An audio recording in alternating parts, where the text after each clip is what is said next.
no século 6 a.C., o rei Nabucodonosor, o dominador de um império jamais visto em toda a terra, ele torna-se um instrumento nas mãos de Deus, embora não conhecesse a Deus. Torna-se um instrumento nas mãos de Deus para castigar o povo de Deus, porque o povo de Deus está em pecado. O povo de Deus está prostrado diante dos ídolos mortos, de ouro, de prata, de bronze e de pedra, que não pode ver, nem ouvir, nem andar. E por conta desse pecado, dessa depravação espiritual, Deus levanta os profetas para avisar o povo que se arrependa. O povo não se arrepende. Aí então Deus envia o rei da Babilônia, Nabucodonosor II, e Nabucodonosor vai com um grande exército e caminha no deserto por 1000 quilômetros aproximadamente, e vai até Jerusalém, até a capital de Israel. E lá ele invade a capital, ele mata, ele destrói aquela cidade, e ele devasta aquela nação. Ele mata mulheres, ele mata homens, ele mata crianças. Ele não poupa, é um rei perverso, um rei mau, é um rei dominador. E ele ali leva para o seu reino, como cativos para ser escravos, muitos judeus.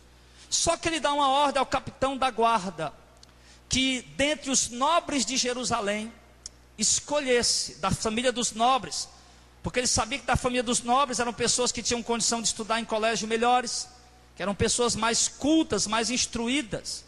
E o rei Nabucodonosor manda que da família dos nobres fosse levado jovens, que não tivessem defeito algum, que fossem perfeitos e fossem de boa aparência, para estudar na Babilônia e se tornarem conselheiros do rei, ou chefes de algumas coisas na Babilônia. E dentre esses que o rei manda levar, ele leva vários, dezenas de jovens de famílias nobres. Só que dentre essas dezenas de jovens de família nobre, estão ali 4 pessoas que chamam atenção na história. E o nome deles são Ananias, Misael e Azarias e Daniel, cujo nome do livro leva o seu nome. O título do livro leva o nome desse homem de Deus. E esses homens agora estão na Babilônia junto com muitos outros jovens. Uns que foram levados para ser escravo, outros que foram levados para fazer outras coisas, mas eles estão ali com dezenas de outros jovens, ali, sábios também, jovens também inteligentes, jovens também capacitados, jovens também cultos, jovens também instruídos, e estão ali, e o rei Nabucodonosor dá ordem que a esses jovens das famílias nobres, dê a ele do melhor pão, da melhor carne, da melhor comida e do melhor vinho, para que eles fiquem fortes, para que eles se desenvolvam bem e para que eles possam ajudar o rei no seu reinado. Só que esses 4, Ananias, Misael, Azarias e Daniel, eles chegam para o chefe, ao qual Nabucodonosor havia constituído sobre eles, e ele chega para o chefe e diz ao chefe: nós não queremos nos contaminar, nós queremos ser fiéis a Deus aqui dentro desse império. Queremos ser fiéis a Deus aqui dentro dessa nação corrompida, dessa nação idólatra, porque a nação de Babilônia, irmão, ela adorava pelo menos 12 deuses, pelo menos 12 deuses a nação babilônica adorava, e junto com a nação babilônica, lógico, o rei Nabucodonosor. E Daniel ali, meu irmão, junto com seus 3 amigos, pediram para comer apenas legume e beber apenas água, porque eles não queriam pecar contra Deus. Eles queriam permanecer fiéis a Deus ali, naquela nação, ali, naquele lugar. E assim o chefe dos eunucos concede, porque Deus toca no coração deles. E ali, meus irmãos, esses homens, pela fidelidade deles a Deus, esses homens começam a se destacar dentro do império babilônico. A Bíblia diz que quando o rei Nabucodonosor chamou Daniel, Ananias, Misael e Azarias e todos os outros sábios da Babilônia, de todos os lugares, para testar a inteligência deles, Daniel e os seus 3 companheiros eram 10 vezes mais inteligentes do que qualquer outro homem. De imediato o rei logo ficou maravilhado e colocou logo esses homens para assumirem um posto importante. E com o passar do tempo, algumas coisas foram acontecendo. E nesses acontecimentos, esses homens foram ainda mais honrados, porque preferiram continuar sendo fiel a Deus. Por exemplo, a Bíblia fala de um tempo que o rei Nabucodonosor mandou construir uma estátua de 30 metros de altura por 3 metros de largura, por 6 metros de largura. E quando o rei construiu aquela estátua, ele reuniu todas as nações que estavam debaixo do poder dele. E ele disse que quando se tocasse a trombeta, trocasse toda sorte de instrumentos, era para todo mundo se ajoelhar diante daquela estátua. E quando eles tocaram, os 3 amigos de Daniel não se curvaram. Daniel provavelmente não estava ali, porque Daniel estivesse ali também naquele momento, ele também não teria se curvado e teria sido jogado também na cova, na fornalha de fogo. Mas Daniel estava em algum lugar, estava ali apenas Ananias, Misael e Azarias. E quando os babilônicos viram que eles não se dobraram, avisaram para Nabucodonosor. E Nabucodonosor mandou chamar eles e pressionou eles e disse: ó Sadraque, Mesaque e Abednego, porque mudaram o nome deles para esses nomes, é verdade que você não se curva diante da estátua que eu fiz? E naquele momento, irmão, aqueles homens passaram por uma prova de Deus. Aqueles homens disseram para o rei: rei, nós não vamos nos dobrar diante da imagem. Se o senhor quiser nos jogar dentro da fornalha de fogo, o senhor nos joga. E se Deus quiser nos livrar, Ele nos livra. Mas se não, a gente morre queimado. Mas não vamos negar a Deus. A Bíblia diz que o rei ficou tão furioso que mandou aquecer a fornalha 7 vezes. Mandou 6 dos soldados mais fortes pegar aqueles homens e jogar dentro da fornalha. Quando aqueles soldados fortes chegaram e jogaram aqueles homens dentro da fornalha, a Bíblia diz que os soldados fortes morreram.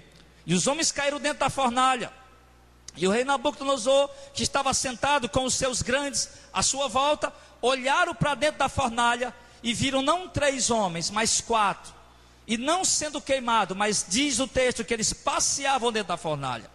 E quando o rei Nabucodonosor disse: olha, nós jogamos 3 homens, foi, pois eu estou vendo 4 homens e eles passeiam dentro da fornalha, e o 4º homem tem a aparência do filho dos deuses.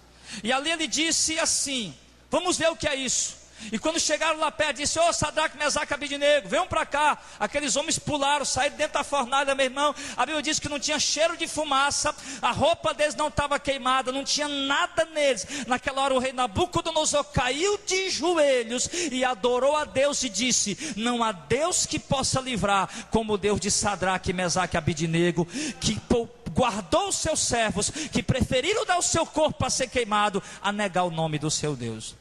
E ali, meu irmão, Deus foi glorificado, Deus foi honrado, Deus foi exaltado. E o Nabucodonosor mandou chamar ali naquela hora os escrivãos, baixou um decreto e disse: que em todo o reino império babilônico ninguém blasfemasse contra o Deus de Sadraque, Mesaque e Abednego, que quem blasfemasse contra o Deus de Sadraque, Mesaque e Abednego seria despedaçado.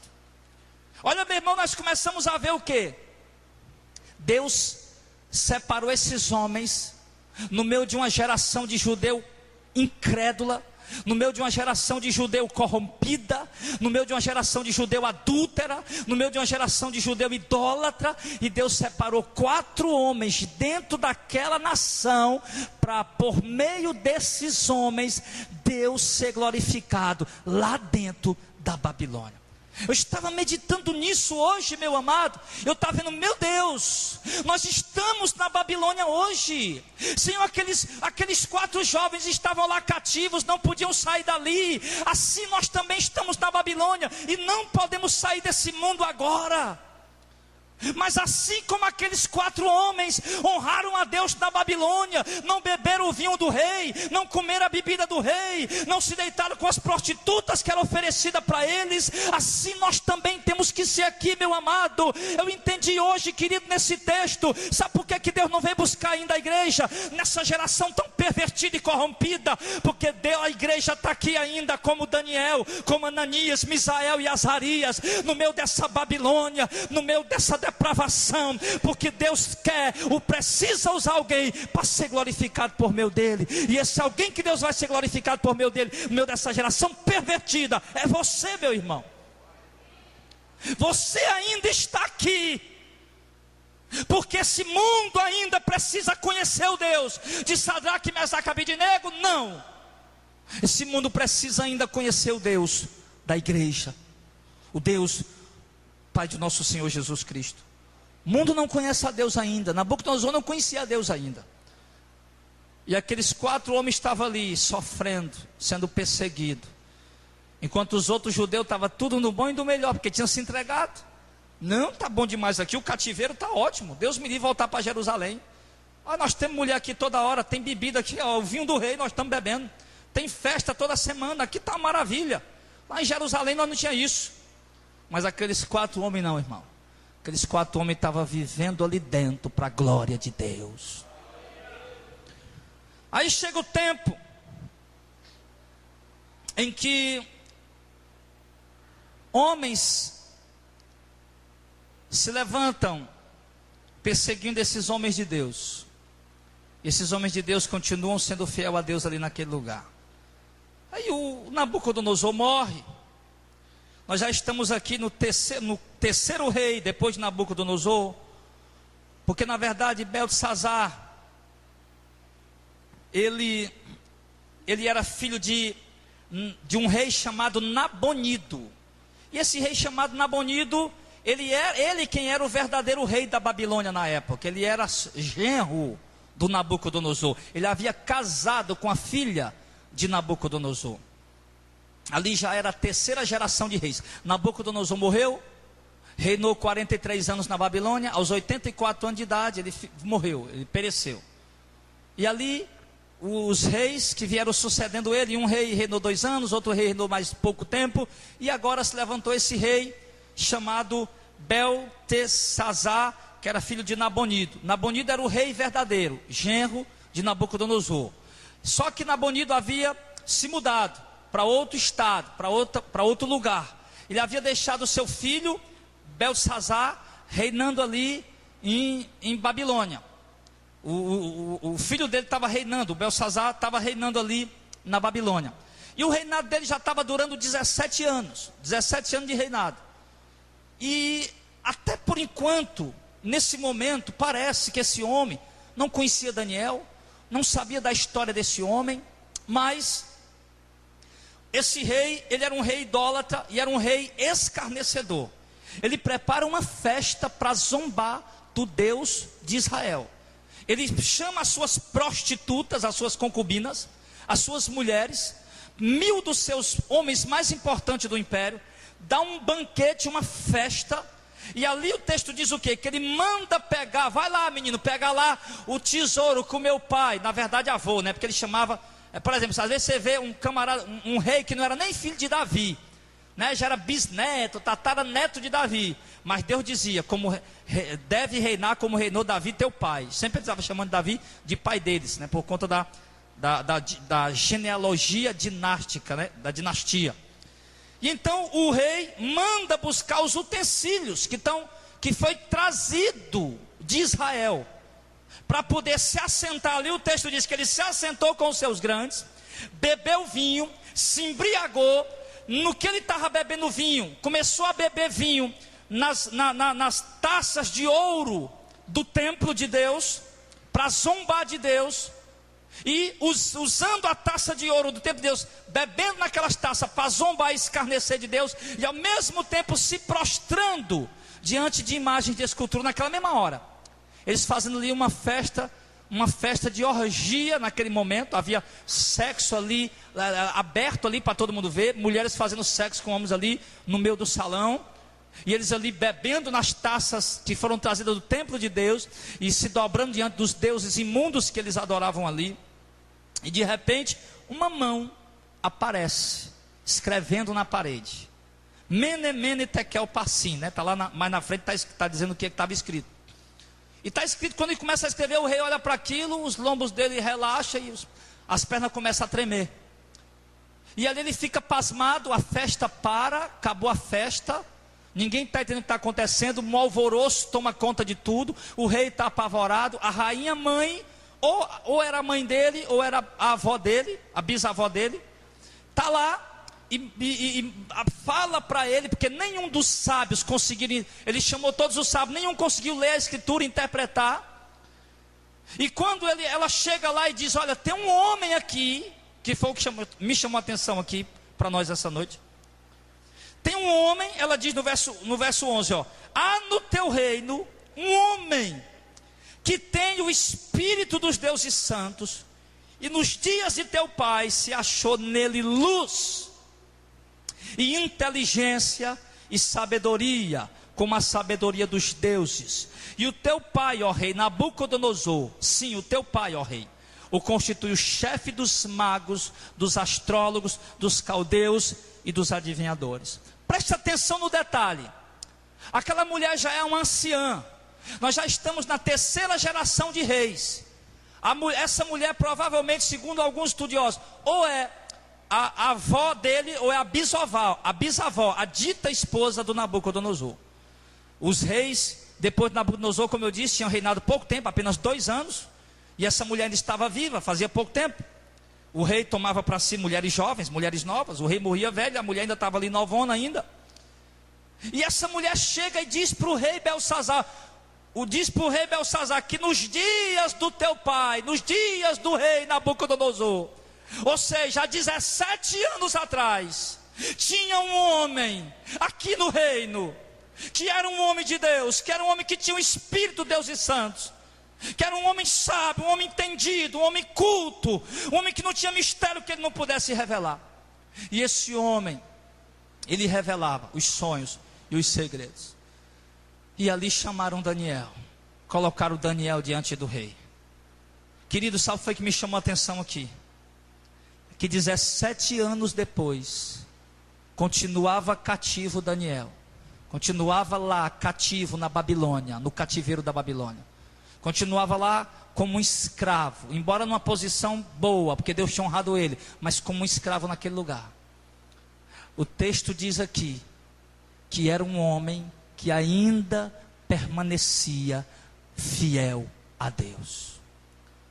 Nos dias do teu pai, havia um homem, no passado, há 17 anos atrás, havia um homem santo, um homem temente a Deus, obediente a Deus, um homem que Deus usava, por quem Deus falava, por quem Deus se revelava.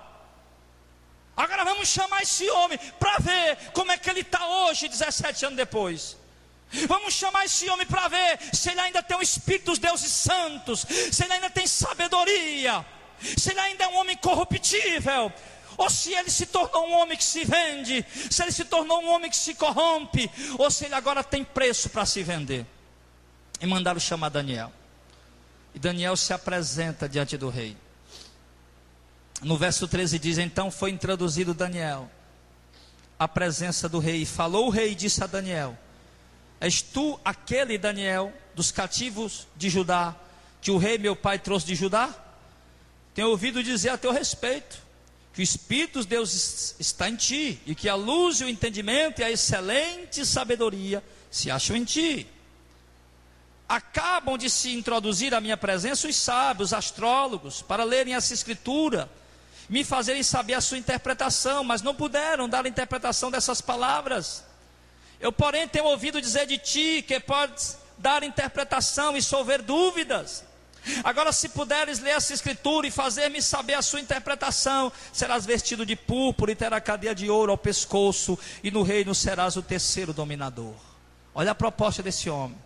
Tu vais ser vestido como um príncipe, vai ter uma cadeia de ouro no teu pescoço, representando a tua autoridade, onde tu passar. Quem vê essa cadeia de ouro, só quem usa é o rei. Quando ver essa cadeia de ouro no teu pescoço, vão todo mundo se dobrar diante de ti.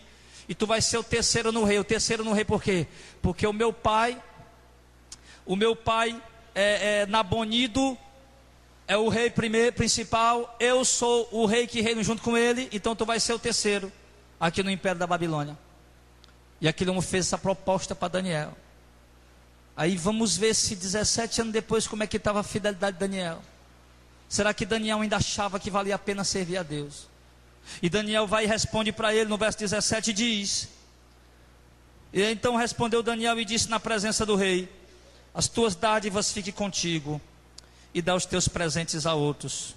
Todavia lerei ao rei a escritura e lhe farei saber a interpretação. Oh glória! O que Daniel disse, irmão? Rei, as tuas dádivas que tu quer me dar, fique contigo, porque eu não tenho preço. E os teus presentes dê para outro, porque eu não me vendo por presentes. Um homem continuava, irmão, incorruptível. O homem continuava fiel a Deus, mesmo sofrendo tudo que ele tinha sofrido, mesmo passando por tudo que ele vinha passando, mesmo em terra estranha, orando todo dia com vontade para voltar para Jerusalém, com desejo de voltar para casa, e Deus não permitia, continuava como cativo na Babilônia, mas continuava sem preço, continuava idôneo, continuava íntegro a Deus. E o que é que nós estamos vendo hoje, irmãos? Nós estamos vendo hoje uma geração de crentes que se corrompe facilmente. Nós estamos vendo hoje uma geração de crentes que tem preço. O preço de alguns é a prostituição. O preço de alguns crentes hoje é o sexo. Ele é fiel a Deus até que alguém não oferece sexo para ele. Ele é fiel a Deus e a sua esposa até que uma mulher não dá em cima dele. Mulheres crentes que são fiéis a Deus e a seus maridos até que um homem não dá em cima dela. Nós temos visto hoje pessoas que se corrompem facilmente por um emprego, por um bom salário, pela proposta de ter uma vida melhor, de dar um conforto melhor para sua esposa, para os seus filhos, de trazer um bom dinheiro para casa e poder viver uma vida num degrau mais elevado.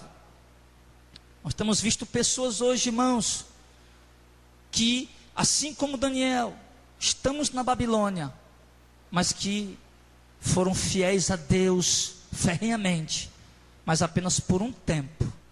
Hoje já estão bebendo do vinho do rei, hoje já estão comendo do manjar do rei, e hoje já estão se prostrando diante das idolatrias da Babilônia. Nós precisamos, amados, a igreja está precisando hoje de homens e mulheres como Daniel. A igreja está precisando hoje de homens e mulheres que não se vendem, que não se corrompem, que não tem preço. A igreja está precisando hoje, amados, a obra de Deus está precisando hoje de pessoas que não estejam à procura de uma vida melhor, de uma vida mais tranquila, de uma vida mais sossegada. A igreja está precisando de homens e mulheres hoje, amados, que amem as almas, que amem as vidas, que amem honrar o nome de Deus aonde entrar, de onde sair, que se contentem com o que Deus dá, com o que Deus faz, com o que Deus realiza, com a provisão de Deus, que se contenta com aquilo que vem da mão de Deus, e que não vai à procura de um pouquinho a mais, vindo das mãos da Babilônia. Essa sociedade precisa ver Deus como Nabucodonosor viu. Só que Nabucodonosor viu Deus, irmão, por intermédio de Daniel.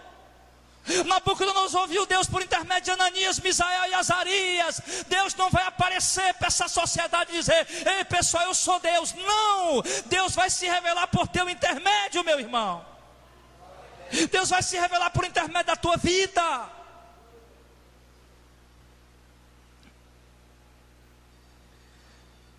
Nós temos uma sociedade incrédula, uma igreja incrédula, uma igreja que não produz impacto na vida de ninguém, uma igreja que não produz sede na vida das pessoas, uma igreja que não produz desejo nas pessoas de servir a Deus, desejo nas pessoas de amarem a Deus.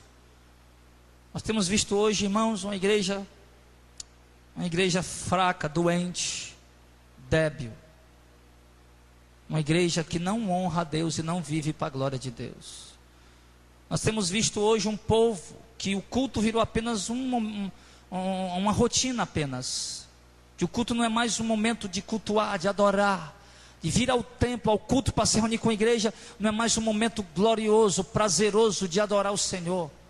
Virou apenas um ritual que tem que ser cumprido algumas vezes por semana e pronto.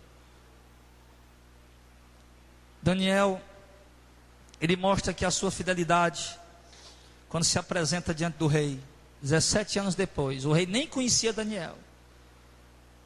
Esse rei aqui nem conhecia Daniel. Quando fala Daniel, quem é Daniel? Cadê esse homem? Quem é? Traz ele aqui. E trouxeram Daniel. E Daniel falou com o rei. E o rei ofereceu lá o que para ele? Dinheiro. Uma cadeia de ouro, poder, posição, status. Não é isso que o homem quer? Não é isso que o homem procura? E por que o rei ofereceu isso? Porque o rei sabia que o homem tem um preço. O rei ofereceu isso por quê? Porque o rei sabia que todos os outros tinham aceitado. Quando o rei chamou os outros sábios, os outros astrólogos, os outros adivinhos, os outros homens, estavam lá, todo mundo estava lá se lambendo, se coçando. Eu vou acertar, poder eu ganhar esse montão de dinheiro que o rei está dando aí. Era mais dinheiro do que ganhar na Mega Sena acumulada. Mas quando o Daniel chegou, que o rei ofereceu isso para ele, Daniel olhou nos olhos do rei e disse: eu não quero as suas dádivas, pode guardar ela no seu tesouro. Eu não quero os seus presentes, pode dar para outro. É assim que você tem que revidar com Satanás, amém, irmão? Quando o diabo vier te oferecer um pensamento imundo, Satanás, eu não quero, dê para outro. Quando o diabo vier te fazer uma proposta tentadora, em cima da tua necessidade, porque o diabo trabalha assim, ele está ao teu derredor, ele conhece a tua necessidade, e a proposta tentadora dele é em cima da tua necessidade. E quando o diabo vier fazer uma proposta tentadora em cima da sua necessidade, diga para ele: diabo, as tuas dádivas fiquem contigo, e essas mulheres que você está oferecendo para mim, ofereça para outros, porque eu não quero, eu quero honrar a Deus.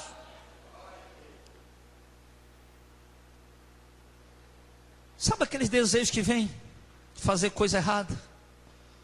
Sabe aqueles pensamentos que vêm pervertido, que quer tomar conta da tua mente? Sabe aquele momento que o diabo te oferece alguma coisa na televisão? Opa, não tem ninguém vendo, deixa eu olhar. Uma coisa na internet ali, opa, não tem ninguém olhando, deixa eu olhar. Alguma coisa para encher o teu bolso, não tem ninguém vendo, deixa eu pegar.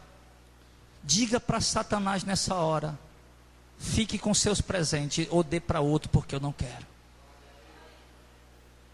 Irmãos, nós assumimos uma postura irrepreensível nessa geração, e mostramos que Deus ainda tem uma igreja aqui na terra, meu irmão. Ou então, meu amado, o povo não vai poder conhecer Deus. Ou nós assumimos uma postura santa, justa, irrepreensível, e mostramos para essa sociedade que a igreja de Deus ainda está aqui na terra, ou a sociedade jamais conhecerá Deus. Porque se a sociedade não vê Deus por meio da igreja, a sociedade não verá Deus de outra maneira. Deus está se sustentando aqui ainda nessa terra, porque nos lugares que você vai, há lugares que eu não vou. Lugar que eu vou é lugar que você não anda. O lugar que ela anda é lugar que nós não andamos. O lugar que ele anda é lugar que nós não andamos. O lugar que ele anda é lugar que nós não andamos. Se nesses lugares, cada um de nós, como um Daniel, mostrando uma vida justa, santa e irrepreensível, e glorificando a Deus ali naquele lugar, e mostrando para as pessoas que Deus ainda tem uma igreja aqui na terra.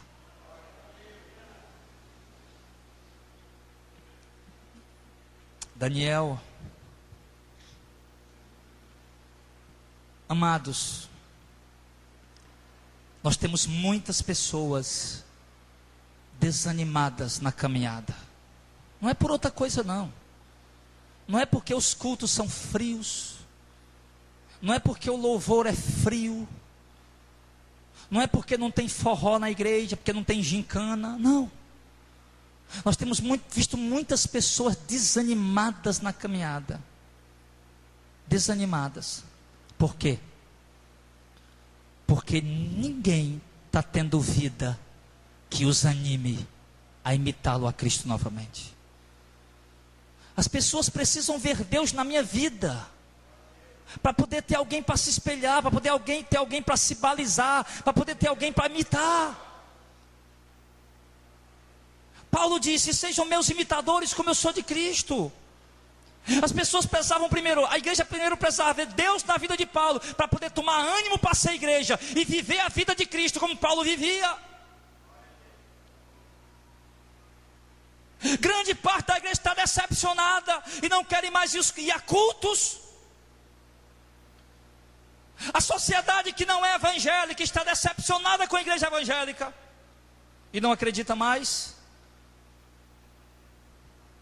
porque não consegue mais ver isso. Não consegue mais ver Deus na vida da igreja. Não consegue ver a luz do Espírito Santo. Nós precisamos ser daqueles homens que por meio de nós, outras pessoas são animadas a servir a Deus. O Gilmar mandou para mim uma mensagem, lá em Filemon, e essa mensagem falou muito forte comigo. Filemon, versículo 7, inclusive, eu tinha acabado de ler o livro, a carta de Filemon. Filemon, depois de Tito e vizinho a Hebreus, ele diz assim: tive grande gozo e consolação do teu amor, porque por ti, ó irmão, o coração dos santos foi reanimado. Preste atenção no que Paulo está dizendo, irmão. Paulo está dizendo para Filemon: Filemon, por ti, Filemon, o coração dos santos foi reanimado a servir a Deus. O que é que Paulo está dizendo? Filemon, tinha crente parando na caminhada. Filemon, tinha crente desistindo do caminho. Filemon, tinha crente abandonando a cruz. Mas quando olharam para ti, tomaram ânimo para recaminhar novamente. Reanimaram seus corações quando viram a tua vida. Reanimaram seus corações de novo a servir a Deus quando viram que ainda existem homens de Deus nessa terra. Reanimaram o teu coração a servir a Cristo, a fazer as renúncias que eles tinham que fazer quando viram que ainda tinha gente que renunciava ainda e carregava uma cruz.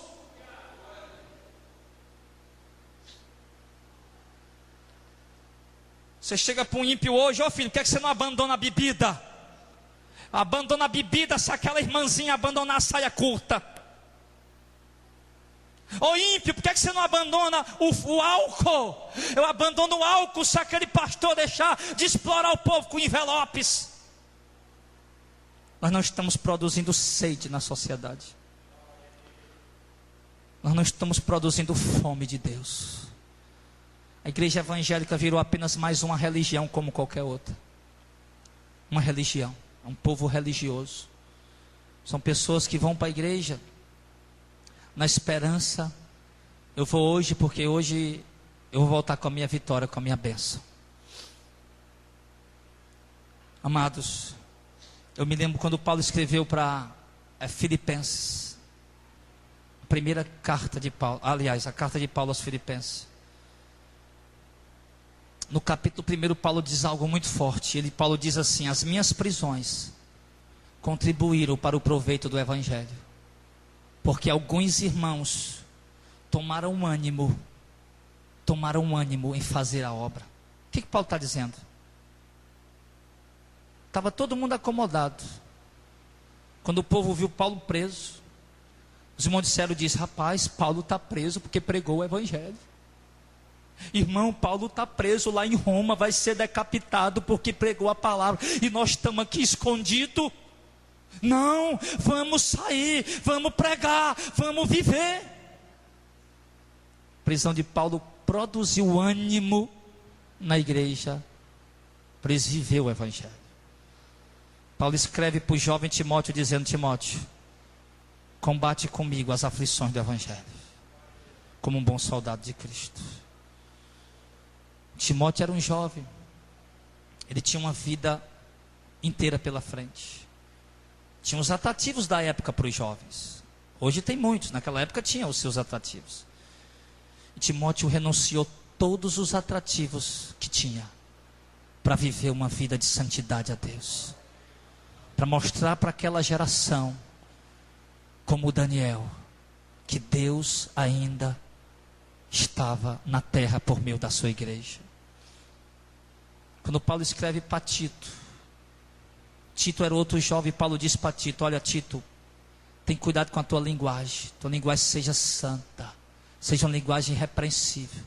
Na tua conduta, Tito, mostra gravidade, ou seja, seja sério, não esteja por aí rindo toda hora, seja grave, tem uma aparência grave.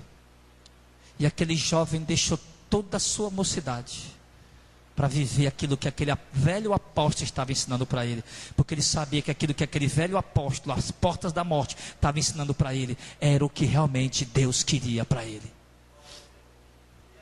E Paulo diz mais para Timóteo: Timóteo, se guarda dos desejos da mocidade. Timóteo, os jovens estão aí curtindo, se prostituindo, namorando, são jovens fornicadores, aventureiros, beberrões, farristas, mas você se guarde disso. Paulo diz para Timóteo, 1 Timóteo capítulo 6, falando dos que querem ser ricos, caem em tentação e laço, e muitas concupiscências loucas e nocivas. E Timóteo sabia que o dinheiro dá status, que o dinheiro dá poder, que o dinheiro dá fama e dá glória. O homem que tem dinheiro, ele tem a honra dos outros homens. E quando Paulo vai falando de dinheiro, de riqueza, de poder, Paulo diz para Timóteo: guarda-te disso, Timóteo. Ou seja, não corra atrás, não busque para ti essas riquezas.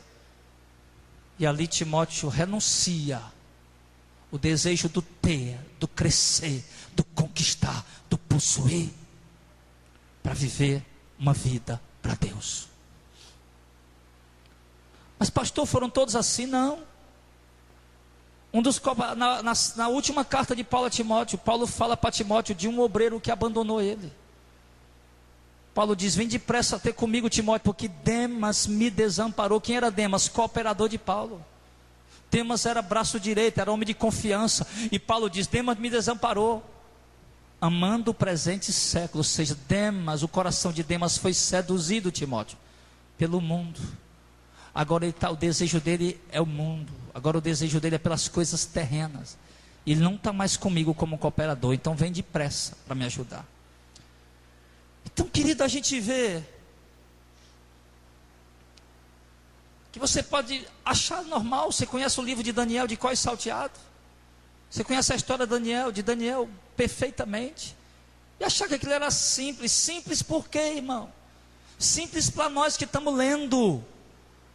Daniel estava numa nação, meu irmão, uma nação depravada, servindo a um Deus violento. Daniel teve a sentença de morte pelo menos 2 vezes em cima da cabeça dele.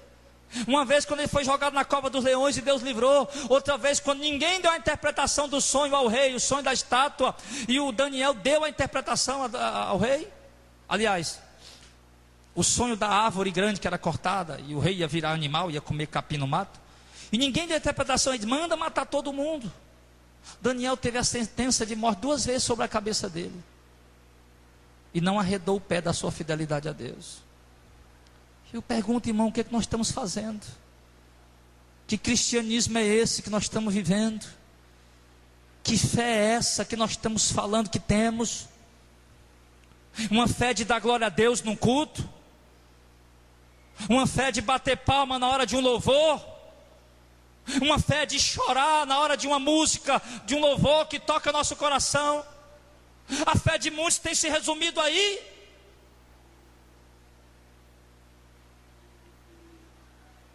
A nossa fé, amado, a fé que vai agradar a Deus, é nós permanecermos todo dia como Daniel permaneceu, na corte da Babilônia, sendo seduzido pelo rei, pelo dinheiro, pela posição, mas ainda assim recusando tudo, para continuar sendo fiel ao Senhor.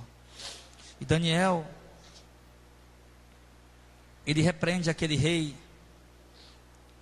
Ele fala para o rei, vai falar nos versículos seguintes, que o rei Nabucodonosor, ele começa a falar para o rei Nabucodonosor, teu pai, ele ficou louco, ele perdeu o juízo, Deus exaltou ele muito, Deus deu a ele grandezas, riquezas, poder, reinos sobre reinos, e o coração dele se exaltou, se ensoberbeceu, até que Deus tirou ele do meio dos homens e colocou ele comendo capim no mato.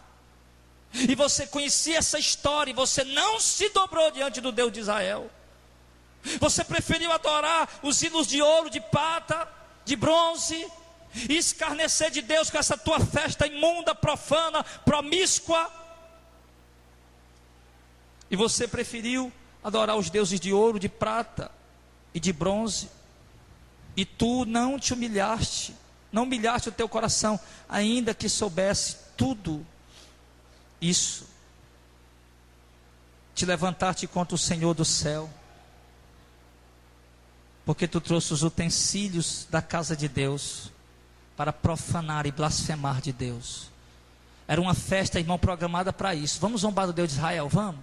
Vamos fazer a festa hoje. Chama 1000 autoridades, bota vinho aqui para derramar tudo mesmo, traz as taças do rei deles e vamos beber.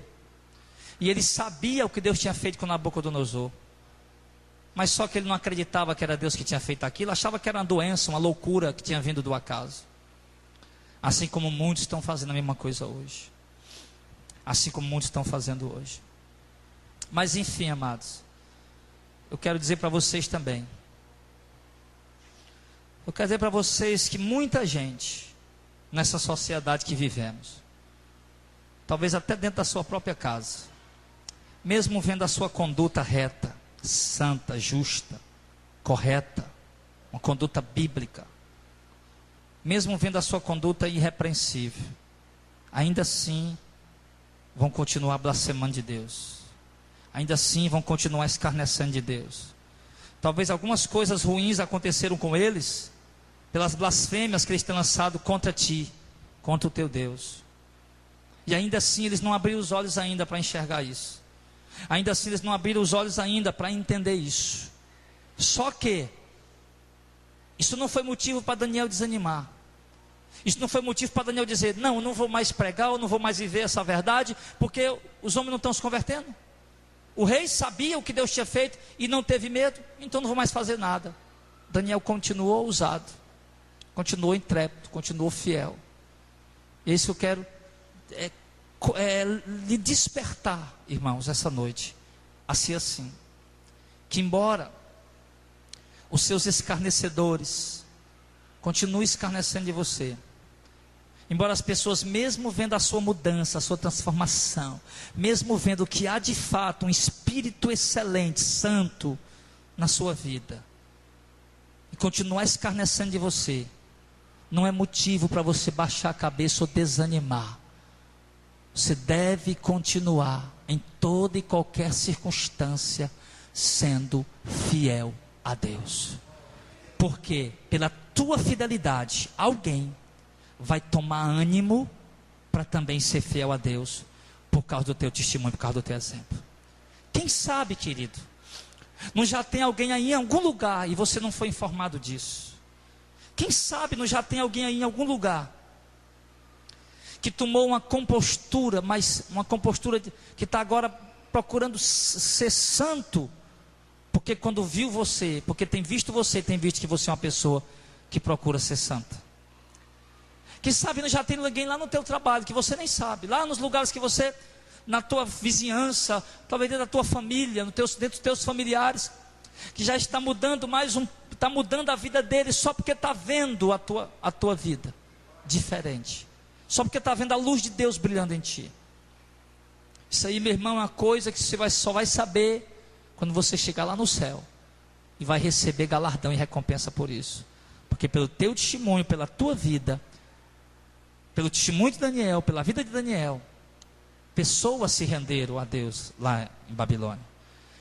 Pela vida de Daniel, pela compostura daqueles homens santos, obedientes, pessoas se converteram a Deus ali dentro. Pessoas se converteram a Deus ali dentro. Assim, do mesmo jeito, será conosco. Agora, amado, se não houver a mudança em nós, pelo Espírito Santo, não podemos gerar mudança em outras pessoas. Não podemos produzir mudança em outras pessoas. Temos pessoas que não dão um mau testemunho dentro de suas próprias casas. Temos pessoas que dão um mau testemunho para a sua própria vizinhança. Tem pessoas que dão um mau testemunho, eu falei, dentro da casa, para a mulher, para os filhos, para o marido. Tem pessoas que dão mau testemunho para os familiares, as outras pessoas mais distantes, mais longe, que nunca viram mudança, nunca viram transformação. Ou você falar de um Deus, e não ver esse Deus na sua vida. Daniel não apenas falou de Deus, Nabucodonosor viu Deus na vida de Daniel. Daniel não apenas falou de Deus, aqueles homens foi quem viram Deus na vida de Daniel. Foi assim. E assim precisa ser em nós. Então, para isso, nós precisamos, irmãos. Nós temos que, amados, realmente. Às vezes eu fico pensando, Senhor, eu já preguei 6 anos de ministério pregando essa mensagem. E já preguei tanto. Tá aí os irmãos que estão conosco desde o começo, a Neudaci, mais a Luciana, a Marlene estão ali. O Aloysio, o João, a Leila. Com a gente há mais tempo, mas quase do começo mesmo. E todo culto que tinha, meu irmão, todo culto que tinha, era pregando contra a apostasia, contra a heresia, contra a falsa doutrina. Tanta mensagem, até versículo que eu nunca nem imaginava, Deus mostrava e falava disso. E hoje eu fico olhando, meu Deus, nós não podemos deixar de falar sobre isso. Nós não podemos parar de pregar sobre isso. Por quê, pastor? Porque os amigos do Daniel lá na Babilônia, os outros companheiros de Daniel, apostataram. Por que só estava Daniel, Ananias, Misael e Azarias honrando a Deus? E os outros? Apostataram. É o que está acontecendo hoje. Aí os babilônios olhavam para aqueles homens, mas pai, não entendo. Tem uns judeus ali que andam até certinho, tem outros ali que são depravados. E esses judeus são tudo a mesma coisa.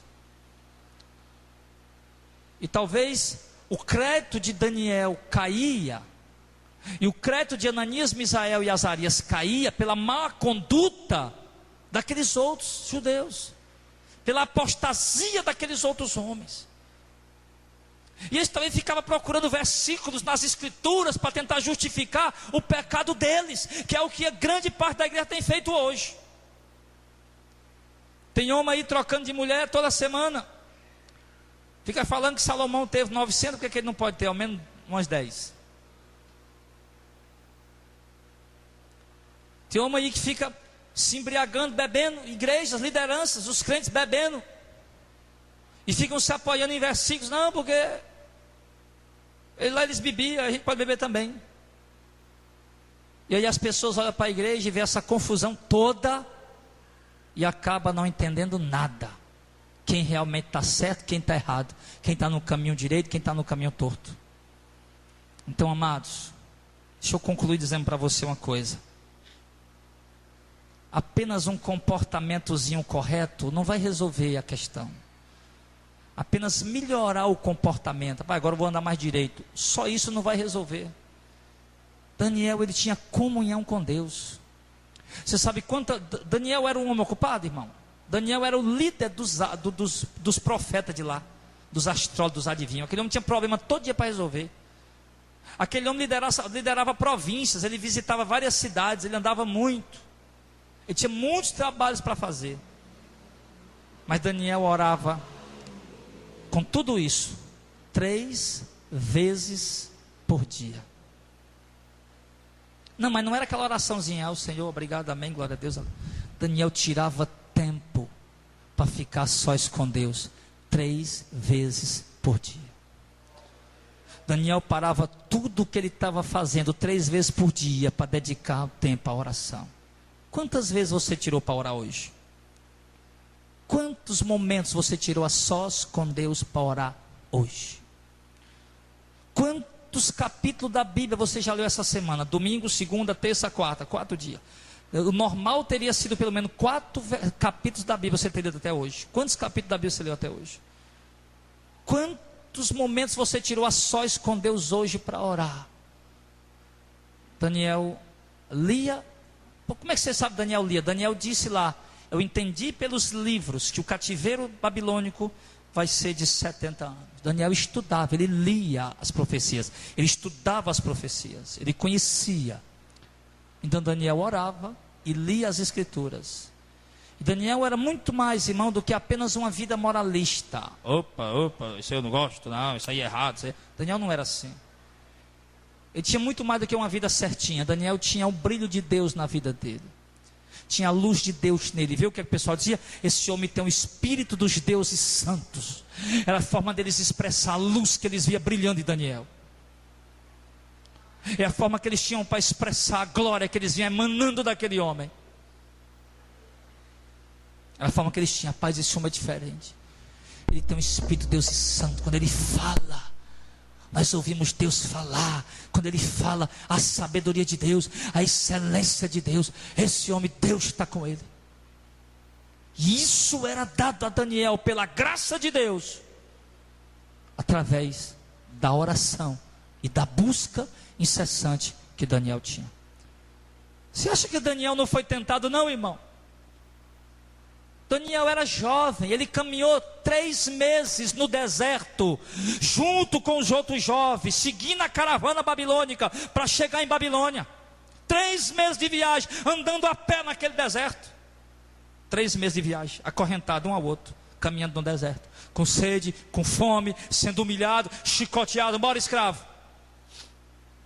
3 meses no deserto, para andar 1000 quilômetros no deserto, para chegar lá no Império Babilônia e viver uma vida totalmente entregue à vontade de Deus. O que é que sustentou Daniel para não ir atrás das meninas bonitinhas da Babilônia? Você acha que não tinha mulher em cima daquele homem, não? Rapaz, esse cara é importante.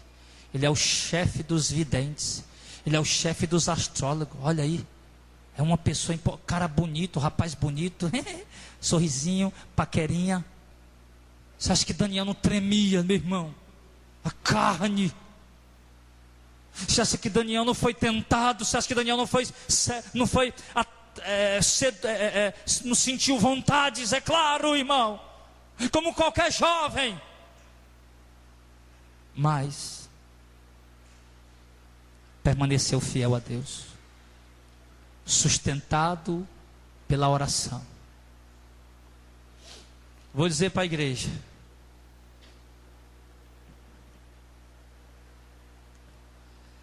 tem um sermão do David Wilkerson, que eu acho muito forte aquele sermão.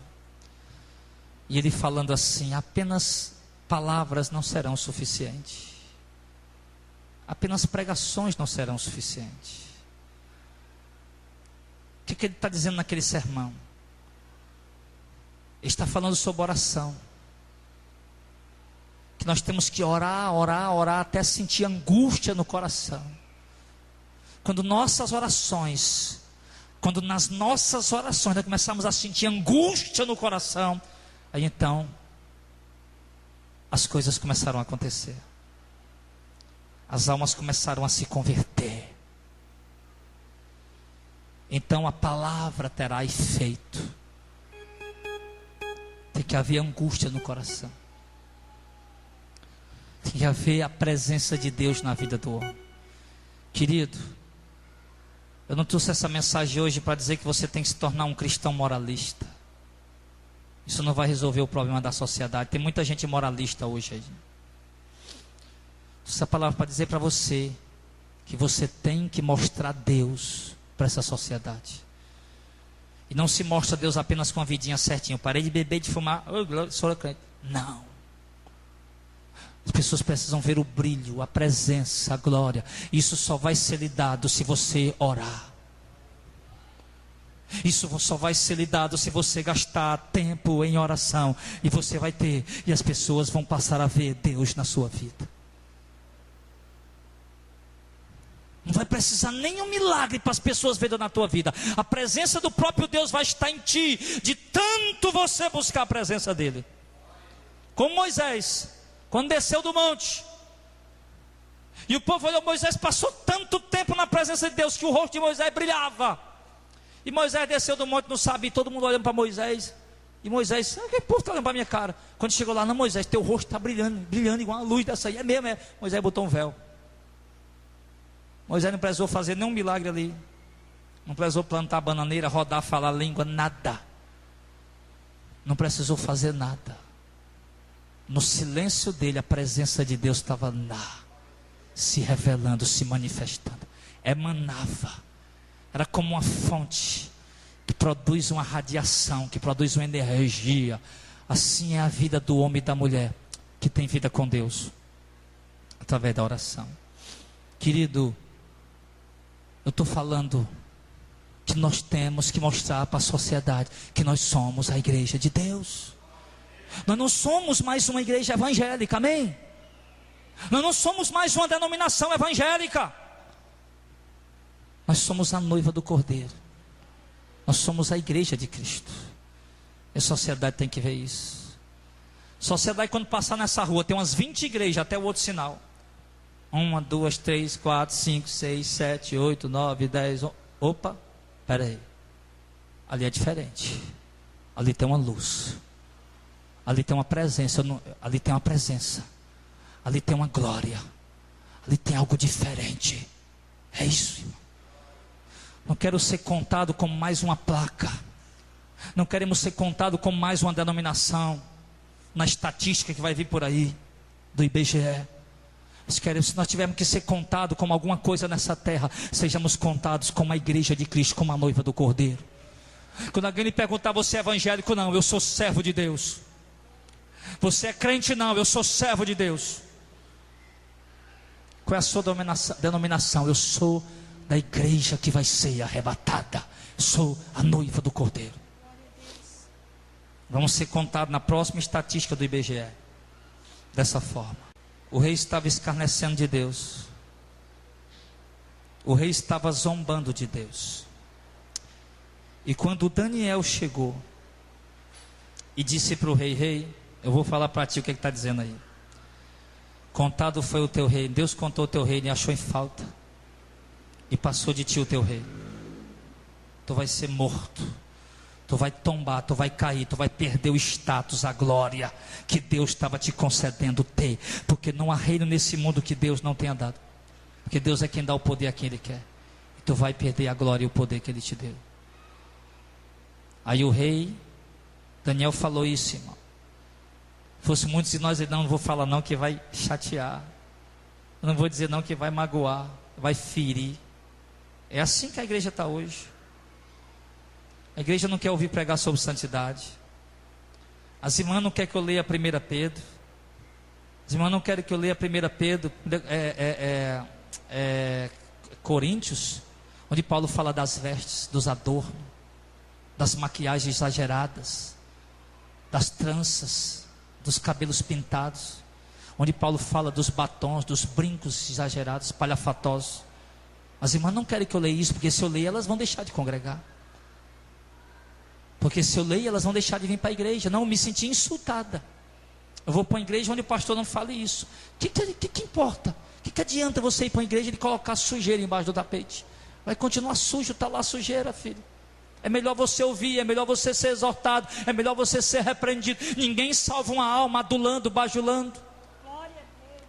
É o que nós temos hoje. Sabe o que é? Uma igreja mimada. É um povo que procura, exige. Eu quero uma igreja que pregue o que eu gosto. O meu dízimo, está aqui o meu dízimo, eu vou dar o meu dízimo. Mas essa igreja que não prega o que eu gosto. Não, eu vou para outra. É uma igreja, meu irmão, que está sendo servido, não à la carte, mas está sendo servido como no rodízio.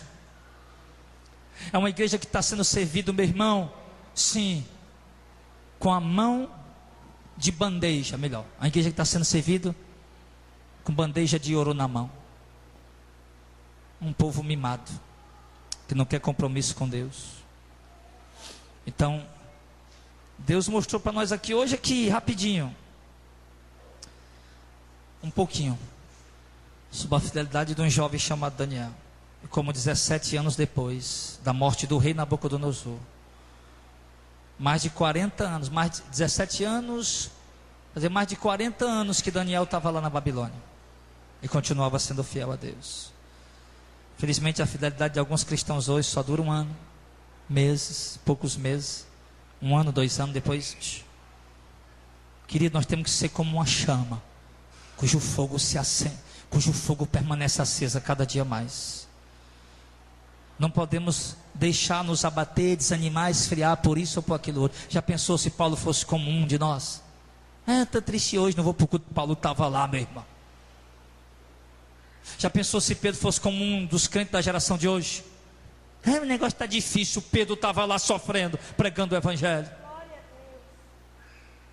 Deus não está pedindo muito de nós. O que é difícil para você renunciar, para Deus ser glorificado? Deus quer ouvir sua oração. Deus quer te dar comunhão, unção, graça. Deus quer te revestir de poder, de autoridade. Mas para isso Ele quer você em secreto com Ele lá. Um lugar de oração lá. Vamos orar. Meu Deus, disseram isso a respeito de Paulo. As suas palavras são fortes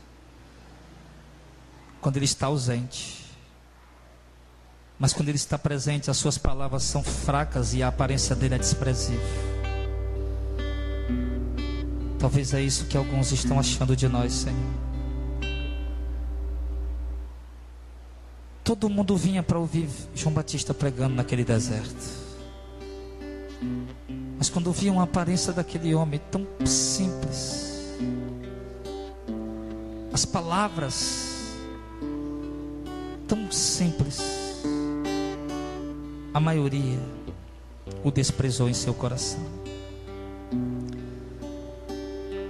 Tu tens nos dado as revelações, Senhor, as palavras que o povo precisa ouvir, e nós sabemos que isso não é mérito nosso. O Senhor nos escolheu como pode escolher qualquer um dos 7 bilhões de habitantes nessa terra.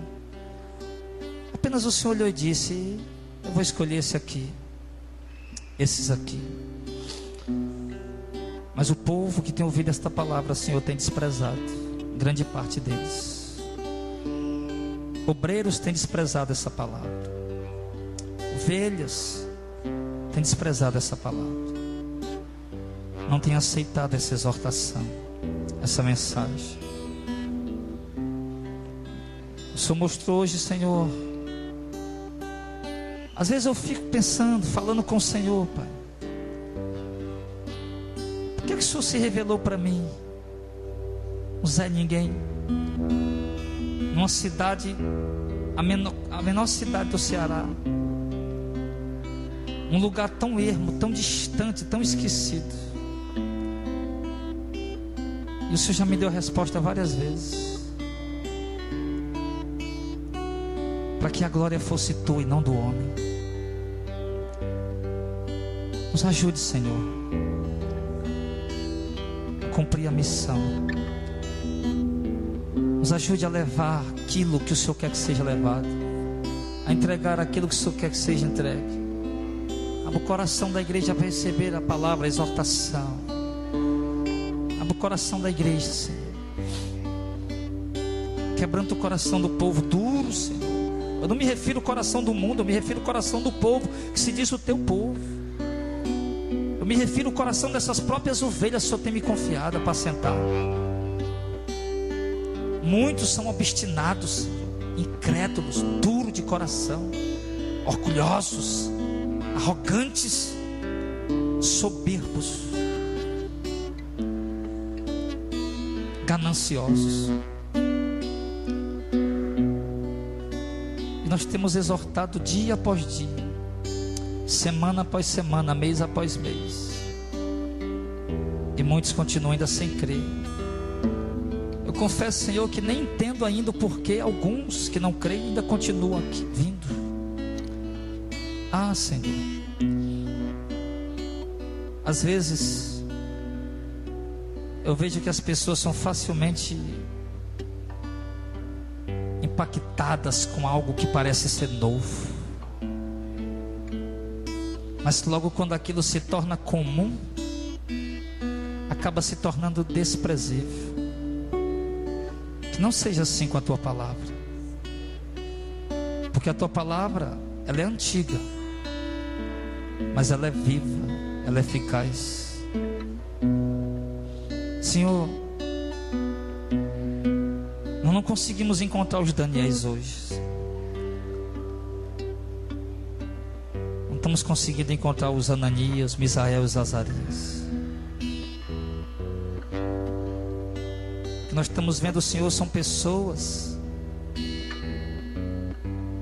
mimadas, que se chateiam quando são exortadas, que se chateiam quando são repreendidas, que não aceitam a tua repreensão.